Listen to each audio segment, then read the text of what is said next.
The jacket cooling water system used on board consists of jacket cooling water pumps of main engine. These pumps take suction from the deaerating tank and circulate the cooling water through the main engine. The deaerating tank prevents the accumulation of air in the system.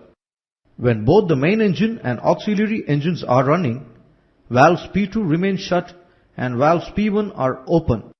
While sailing, when freshwater generator is heated with jacket water from main engine, the freshwater generator bypass valve is shut.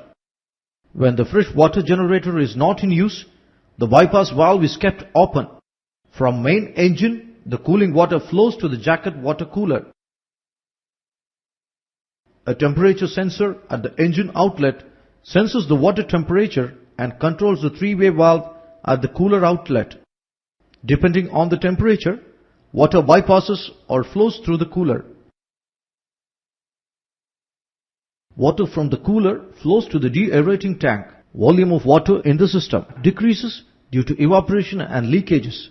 An expansion tank compensates these evaporation and leakage losses. The engine-driven cooling water pumps of the auxiliary engine take suction from the cooler outlet. The cooling water circulates through the auxiliary engine and flows back to the cooler through the three-way valve.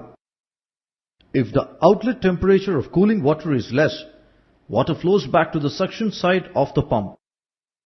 In port, cooling water from auxiliary engine is used for preheating the main engine. Valves P1 are shut and valves P2 are kept open. The cooling water outlet from the auxiliary engine flows through the outlet of the main engine. The water circulates inside the main engine and flows back to the deaerating tank through the pump bypass valve P2. Since no water flows through the main engine, cooling water outlet, a temperature sensor, the cooler three-way valve is kept in the bypass position. Water from the deaerating tank flows to the auxiliary engine cooling water pump suction side through the cooler. The dotted lines represent the venting and expansion arrangement in the system.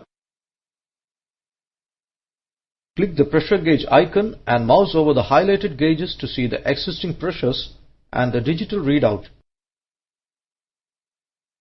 Use the temperature icon to find the temperatures at various points. Safety devices warn the operator of any deviation.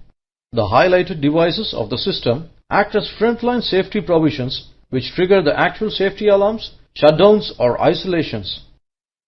Temperature transmitters, pressure transmitters, level transmitters also provide first level of protection against system breakdowns.